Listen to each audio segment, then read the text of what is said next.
Hey everybody, I'm Lindsay Adler, and this is a photo deconstruction. In a photo deconstruction, I select one of my photographs, and I want to show you what it took to make that image. So I show you some behind the scenes, the lighting, a little bit of the post-processing. And today I have a shoot that I really enjoyed because it's so much my style. It's clean, it's graphic, and it's a little bit vintage.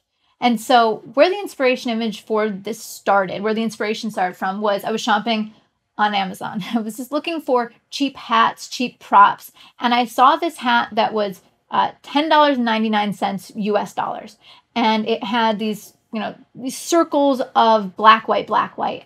I was looking at that thinking, you know what, I think I can do something kind of clean and graphic with this. And so this is the photo I came up with. I love it because it is so graphic, but also it has fun elements of emotion to it. So I want to show you a little bit behind the scenes to the lighting and then also what was achieved in post-processing. So let's look behind the scenes. In this photograph, I used 3 lights. So let's go over them piece by piece. Now, all of these were Profoto strobes. It's a mixture of Profoto D1s and D2s. So the main light that I used is I'm actually using something called a magnum reflector. So it is softer than a small reflector, but harder than a beauty dish. It exists somewhere in between. It's a very specular light source. And when you take a magnum reflector, and what I did here is I added a sock, so basically some diffusion, the same stuff in the front of a softbox. What it does is it gives you a hard light source, but it smooths it out a little bit. And so if you look back at old photographs, a lot of times they were using modifiers that, even though they weren't called magnum reflectors or anything like that, it was similar to this. It was kind of a large dish, and then they'd put a piece of diffusion or vellum in front of it. So we've got hard light, but still nice and smooth. And then I didn't know if I wanted my shadows to go to pure black or if I wanted some fill. So over on the left-hand side, you'll see that I have a beauty dish with a grid. And I actually have this at relatively low power, but then what I could do is turn it up or turn it down just to fill in the shadows, or if I want more shadows, I can turn it back down. And then lastly, I have a background light. Now, the background that I was shooting on, it was gray, and I wanted it to be a pure white. It makes the image even more graphic. So you can actually see a background light down here. You can actually see it just behind her back. It's on a floor stand. I have it bare bulb, nothing on it, but turned way up so the background goes pure white. So I have 3 strobes making up this photograph. Now you can see with the styling, I've got my $10 Amazon hat there. And what I did is I used a stand with a little C-stand arm on it. And we just clipped the hat behind her head so that it would stand up and look a little bit more graphic. It was very, very floppy. It was cheap material. And we wanted it to have a more compelling shape to it. So I knew that I could Photoshop out that clip easily in post-processing. Now, lastly, I want to talk a little bit about the gear. And for this shot, I was using a Canon 5D Mark IV and my beauty lens. My typical beauty lens is a 70 to 200. And for this shot, I was shooting at 115 millimeters. So it's a pretty tight crop.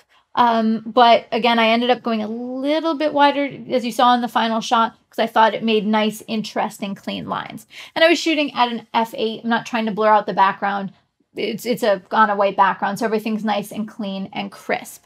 So let's take a look over at what I achieved in camera versus post. So this is the final image. Everything is clean for my style. I want every pixel there on purpose, every single texture to the skin, all of that. I love that shape on her jawline and her cheekbone. It's like really showing her bone structure. I love it. I love the emotion. She has on that nice shapely wig, again, making graphic shapes. But let me show you what it looked like in camera. So straight out of camera, no black and white conversions, no raw processing, nothing. This is what it looks like. So looking at this, the things I'm analyzing that I need to fix is I need to fix getting rid of the clip on the top of the hat, which is easy in Photoshop. I want to round out the background or the head piece, that hat, so that's more circular. So the more perfect it is, the more graphic it'll be.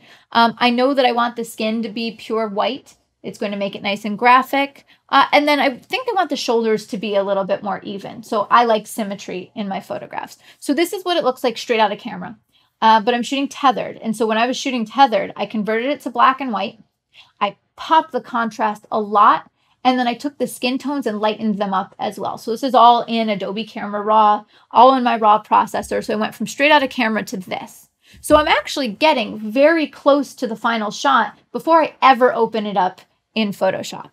So the things I'm looking at is, yeah, I think I want to, get rid of some of those distractions. I also am going to use something called contouring. I can do it in Photoshop to darken down the cheekbone and emphasize it a little bit more. And I'm adding a little bit of grain, so it looks a little bit more like a film image, because it is supposed to look vintage. So this is straight out of camera. This is with the processing, just with the raw processing. And then here's what we achieved in Photoshop. So I just really blew out the skin even more, added some grain, and then I smoothed out the lines on the side of her body. It is fun, it is vintage, it is graphic, and it's done with a $10 hat. So I hope you've enjoyed this photo deconstruction. I'm Lindsay Adler, and if you'd like to learn more, if you want to see more, subscribe to my YouTube channel.